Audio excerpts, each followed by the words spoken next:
Now, I was studying this on this week and looking at this, and knowing that there are different types of love.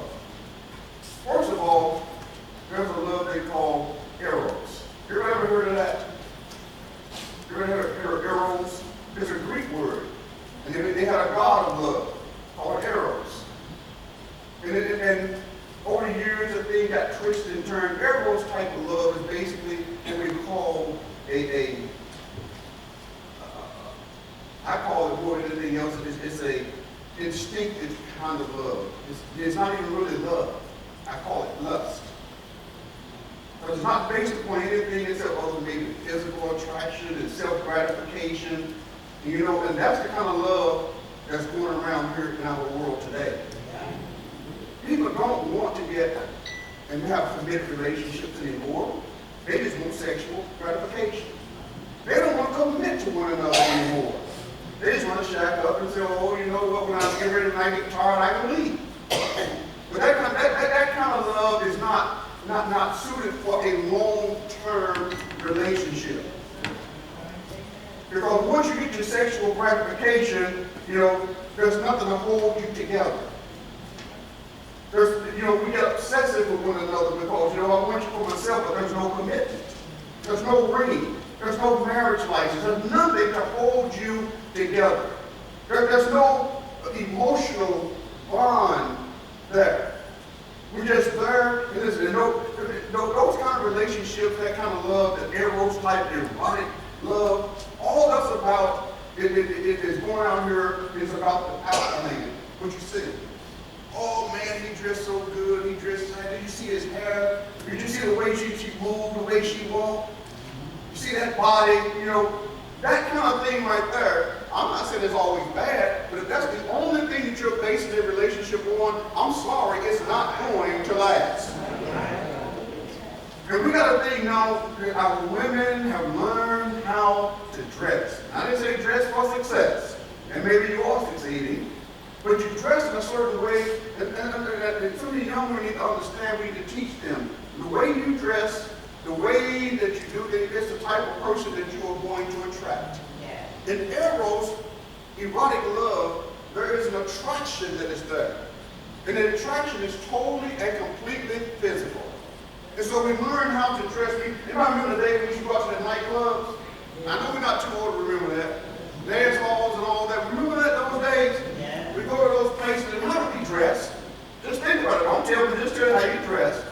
Even us men, we dressed a certain way too.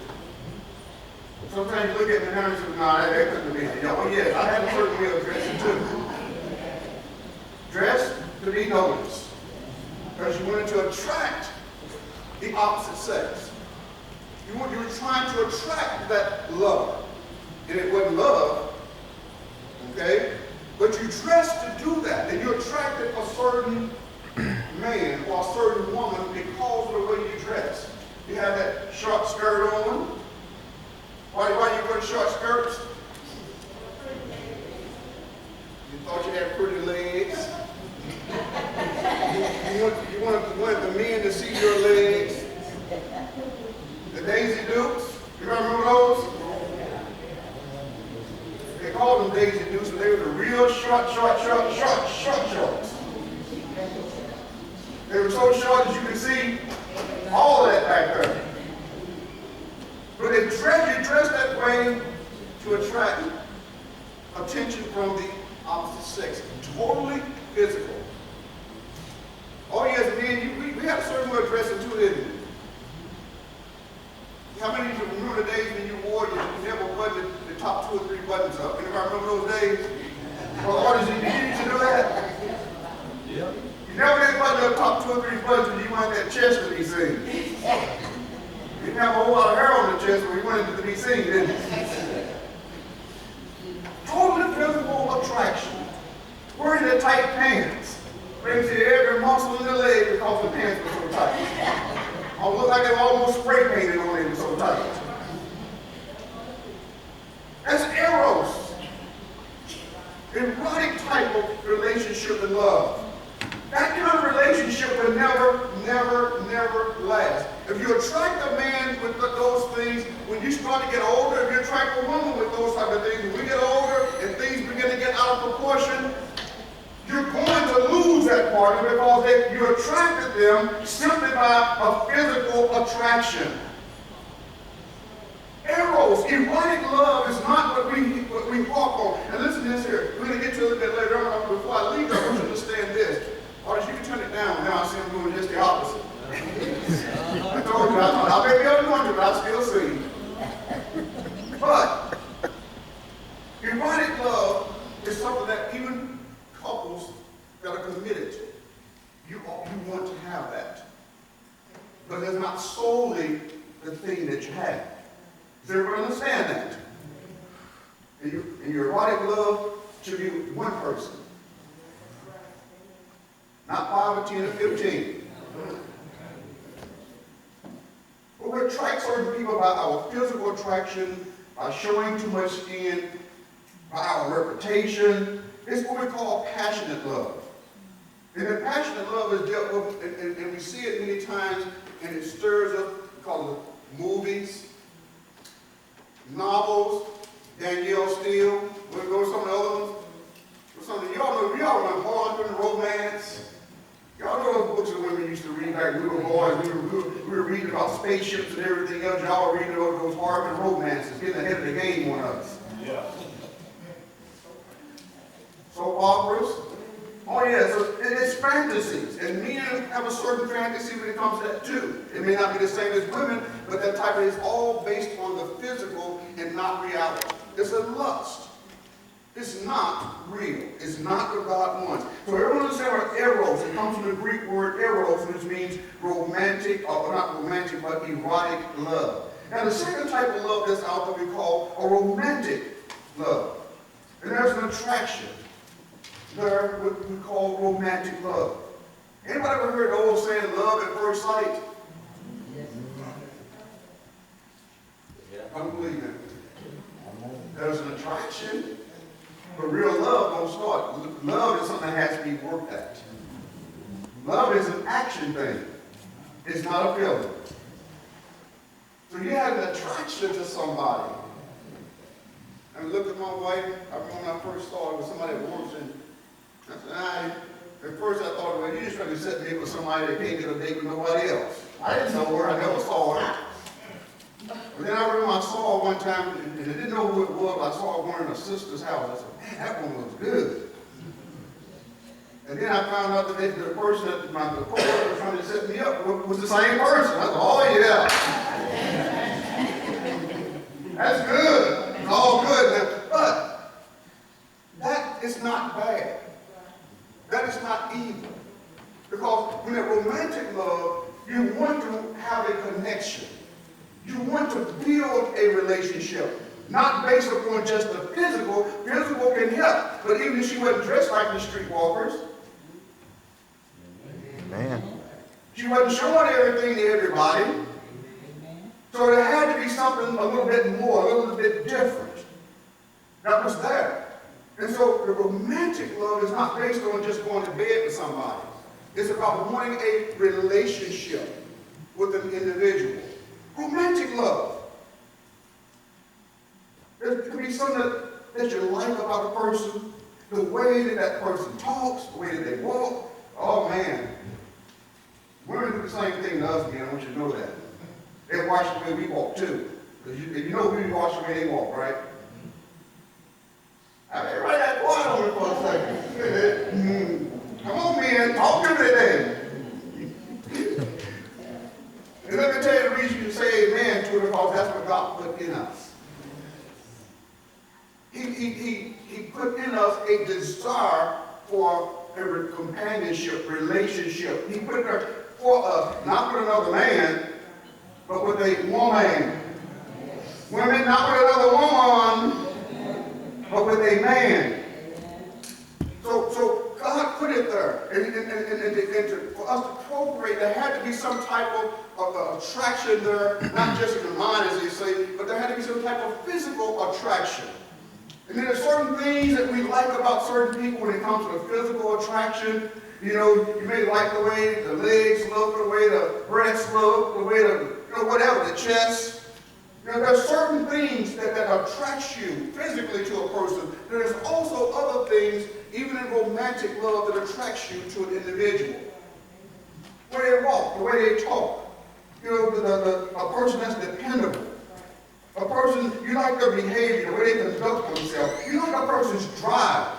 In other words, they're driven to do this, driven to succeed. A person that's personality-wise, they're a good provider. They may have a lot of money, or if you know, heard about gold diggers, but you know what? Women do look for security.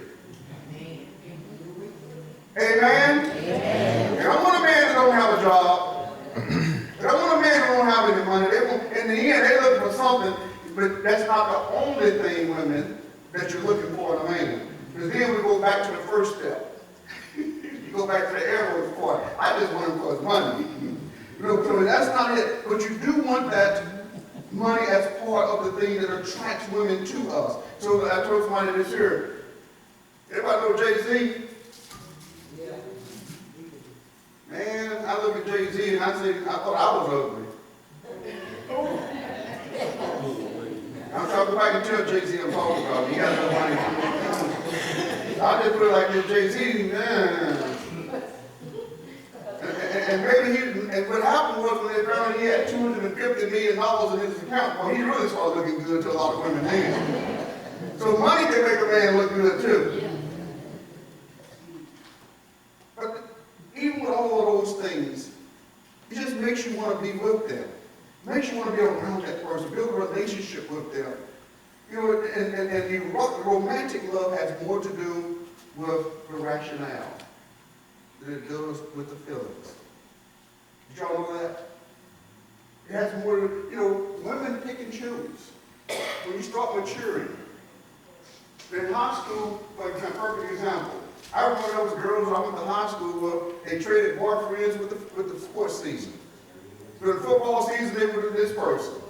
During basketball season, they were with that person. During track season or baseball, they were with this person. So every part of the season, they would switch. Because it was all about popularity, being with this person, that person. You know, the person with this. And when I was back in school, if the guy had a car, oh man, they did any girl in school if they had a car. They were supposed to be more mature and everything else, and then us guys who were dirt poor, couldn't even afford a bicycle, put on a car.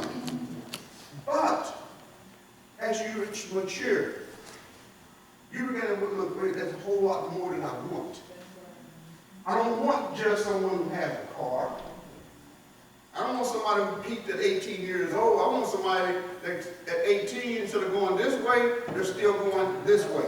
As you mature, you begin to look for different attributes in a mate. And you're not looking at this point, you're not looking for a boyfriend or a girlfriend. You're looking for a mate, a spouse. And when you start looking for a spouse, different things come into play. Different things shows up. You want that dependable person that gets up and goes to work, that person that has drive, that person that has goals. You're looking for that person who's going to be there. Look at that person who's not running around with other people. And it don't matter whether they're attracted to anybody else, they're attracted to you. Because of the things that you are looking for. That's romantic love, because you're looking to build a relationship and not just physical.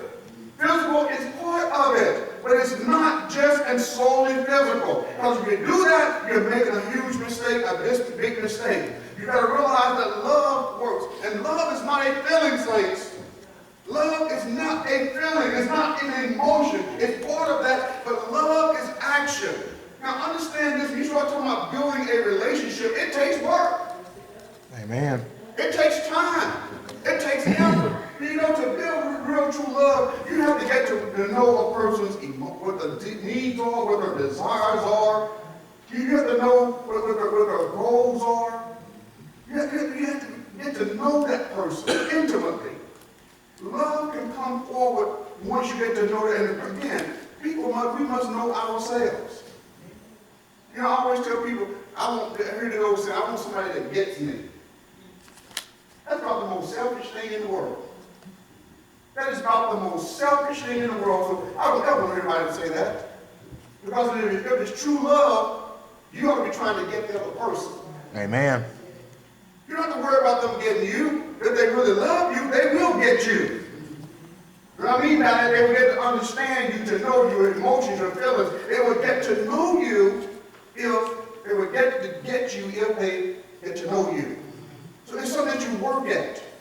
A person's likes and dislikes. And the thing is that marriage and relationships, they were ordained in heaven. Yes, they were.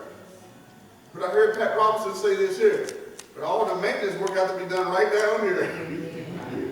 Marriage may have been ordained by God in heaven. But all the sustaining, all the work has to be put in by us right down here. And understand this, in a relationship, it's not all about you. Now we're going to get to the full scope of this thing here in a moment.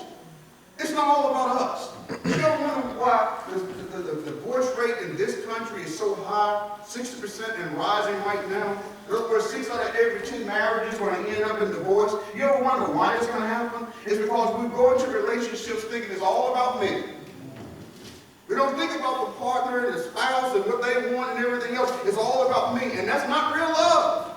Real love is action. It's what I can do for you, what I can do for the next person. It's not about what I get. Amen? Amen. I know that that's a foreign concept. It's not thought about concept to a lot of people nowadays because it's all about what I can get and not about what you're willing and supposed to give in a relationship. Even Jesus went so far as to say that your body no longer belongs to you when you get married. Did y'all know that? That's what Jesus said. It don't belong to you anymore. In other words, you need to get permission from your partner if you want to go on a fast and talk about your consecration, or you stay away and don't touch your partner. You can't even decide to do it on your own. Amen, church! It's in the Bible!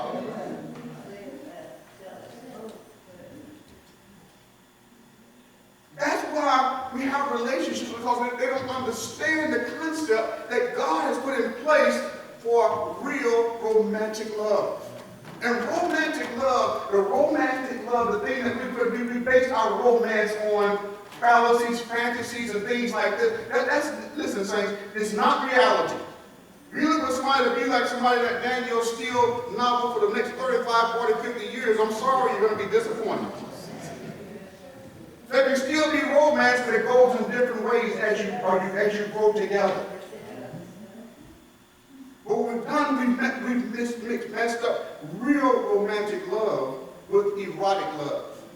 And when we do that, we get disappointed every single time. Physical attraction. How many know you've been married for a while as you got older? Come on. The sexual drive is not as strong as it used to be as you got older. I know the mothers can talk to you about this. I'm sorry I had to talk about it this way today. Just imagine like they're laughing and have a smile on their face. I told you it was a word that God wants us with now. Thank God for youth. We can do it when we're young. When we get older, those desires are not the same. They are still there. But, you know, it's man, you 20 years old, man, I can go all night. I'm trying to keep this clean as I can. We got 1 or 2 children and the rest of them, they don't. But as you get older, you realize, I ain't 20 years old anymore. But does it mean that you don't love that person? Does it mean that there's no romance anymore? No, it does not. It don't mean it at all. It means that, in fact, it deepens. The longer you be together, it ought to deepen and not diminish, but increase as you get older. And I'm not talking about the physical part of it. I'm talking about the intimacy part of it. It ought to increase. Oh, bless his name. Hope I'm helping somebody out on here today. I'm going to get to that greatest love here in a moment. Let me deal with this romantic love for a while, because one of the things is that in relationships, it takes work. It takes effort. It takes time. It takes you trying to get to know that person. And if you don't get to know them, you would never truly be able to love them the way they need to be loved. It'll never happen, saints. But they don't get me. Well, but you get them. And it's a reciprocal thing. One given, one go. And if you say love, marriage is what? They call it how much percent? 50-50. You said 50-50? I'm sorry, saints. It's not 50-50. It's not 50-50. We've been told that forever. Love is 100%. 100% from one person, 100% back to the other person. It's 100%.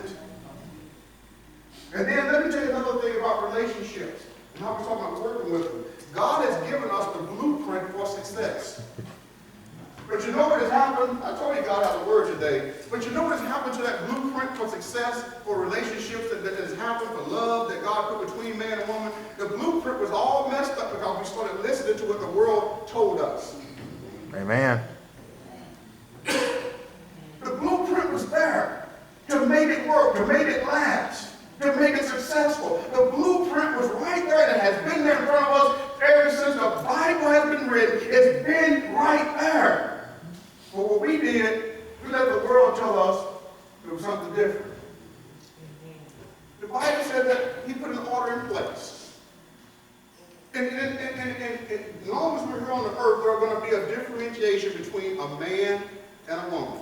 I know in the spirit there's no difference. There's no difference at all. But in the flesh, there's always going to be a difference between a man and a woman. And along with that difference, God has given man and woman a differentiation of duties, roles, and responsibilities. And what happens when we get outside of those duties, roles, and responsibilities, what's going to happen? We're going to have some problems. We are going to have some problems. So we've deviated from the blueprint that was put in place.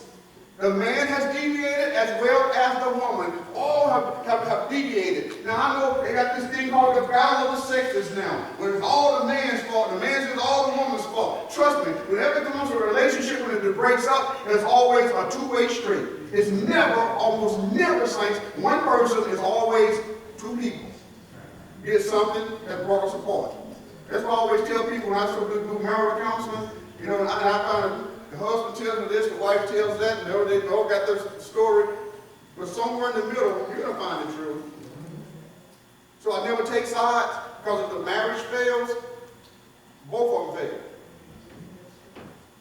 Both are wrong if the relationship fails. So it's not about who's counting, who's right, who's wrong. It's about putting the work in to make it work. Putting the work in to make romance stay there, love to be able to stay alive. It's putting the effort and the time and the work into it. So what happens is the blueprint that God put in place, we got away from it. He always told, and it comes down to this, y'all been around me long enough, I can tell you, what's the number one reason couples divorce? Talk to me now. What's the number one reason? Money. It should not be. Money is the number one reason in divorce court that couples are breaking apart. We know this, we understand this, but it's still happening day in and day out. Because we're getting away from the blueprint that God has put in place. Because what it tells us is that in relationships, there's too much selfishness. Because money and more money and all that more money is almost 99% about me, and not us. It becomes selfishness. And we go into relationships thinking about me, what I want, what I'm going to get, and never thinking about us. So we have a problem today that we've deviated from the roles that God has given us. I don't want to have too much time to get into that. To start that, we didn't come back to Bible so that we get into that fully. But saints, man is still the head of the household.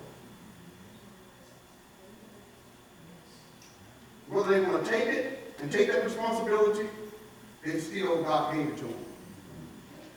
And part of that responsibility is man's supposed to get up and go get a job, make a living, and take care of the household. I know you can't find a lot of them that want to do that now, women. But that goes along with headship. It goes, there's father, it's to it goes along with being the head of the household. That responsibility falls on the man. Whether how it fails or whether it goes, it's ultimately going to come back to the man when it comes to financially doing that. Now, that being said, when it comes to finance, who should have the headship of the finance? Whoever's best at it. The man. It's not about best. The man. Now, this is what I'm saying. This is, I see already in your mind. This is the pastor's sale, because you don't know as much as pastor's sale knows, but God gave it to us to preach this, okay? The man still has headship when it comes to money. You can't say pick and choose when you want him to be the head. You can't do it. If he's the head of the household, he is the head of the household.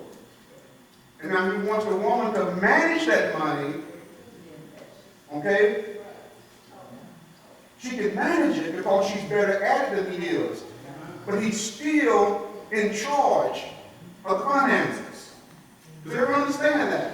That's a reason we're divorcing nowadays, because we don't understand the difference in those concepts. Yes, women many times are better at managing paying the bills. So they're better at that man, you're a fool not to let that woman manage the finances. But in the end, he is still in control of the finances because he is the head. Now, I know things have got complicated now, because what happens is that women go out and they make their own money. Yeah. Amen? Amen?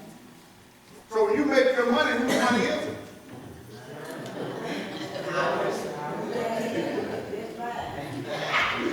Oh yes, I got you engaged on this morning.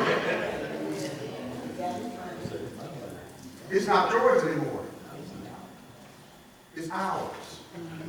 Because if the man's money is ours, then why is yours yours?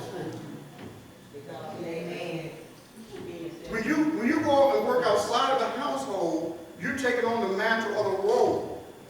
And understand this, back in biblical days, the woman did work outside the household to a certain extent. Did you all know that? Yes, they did. They had a side job, as they called it. They would go out to the fields, and they would glean the fields and bring it to the household.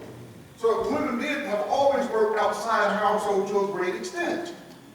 But it wasn't for them, it was for the household. This is the problem that we're running into nowadays in our society, is that society told us that the man is supposed to do this, the man is supposed to do that, and yet when the woman got hers, she does it as she wants to, and saints, it causes for problems. Mm-hmm. Oh, I don't hear a lot of talking there. Mm-hmm. We're going to stay there because, saints, too many of us are having problems because we don't understand the will of God. And that's another topic for another time. We're going to get there. We've got to understand it. But love would never last until we follow the blueprint. Now, it said, women, submit yourselves to your own husband. Guess what happened in our, since it don't love in our black society? Women, black women, you all strong. Look at me now. You all strong. Strong-hearted, strong-willed. You all strong. Why? Because you were built like that from the time that you were brought over here on the ship. You were built that way. It was ingrained in you on purpose on the plantation to have you as the dominant of the black species. But as time has changed, and they changed the nature, they changed the nature of what God put in place where a man was supposed to be the dominant. They changed that nature and put the woman over the man in the black community. To the extent that where the black man was devalued, his thoughts, his desires, his needs, all that was devalued, and it was done purposely. Oh, bless his name. Now, we get in the Lord, it has to go back to what does God say? What's God's blueprint? What's God's plan? Which is going to work, saints. But it's hard to give it up now. It's hard to submit myself to my own man. It's hard for me to get in and take down to my own man because it is not ingrained in us. It wasn't put there. And men, because of what they did to us on the plantation, it's hard for us many times to take our place, our role. We don't want to raise the children. Did y'all know that? That's too much work for a man. On the plantation, all we had to do was go get the woman pregnant and we go on about our merry way. Amen, men. But when we take the responsibility that God has given to us, we are to lead and guide the household. We have to raise our children. Why do you think got so many young black men now who don't know what they're supposed to be? They don't know father around to show them what they're supposed to be. We have left the roles and the responsibilities and the duties that God has given us. And when you do that, romance can never last, saints. Amen. It will never last. God has given us a blueprint for long-term relationships. It's not going to work any other way. We can try it. I'm sorry, it's just not going to work. So we got to take those responsibilities, take them seriously, not because the world told us, but because God gave them to us. Romantic love can last, it can last a lifetime, but we got to know what it's all about. And romantic love refers to having a strong urge to have an intimate relationship with a specific person. Not 20, 30 different people, one specific person that goes beyond just a physical or friendship. That's what marriage and romantic relationships are all about. And there's a third type of love. Stay with me because I'm trying to finish quickly here. The third type of love is called familial love. And familial love is that love that just from relationships, you can have familial love with a co-worker, associates, neighbors, people with shared experiences, people you've known for a long time. You come from even shacking up. From teachers, friends, people you created bonds with, and with family.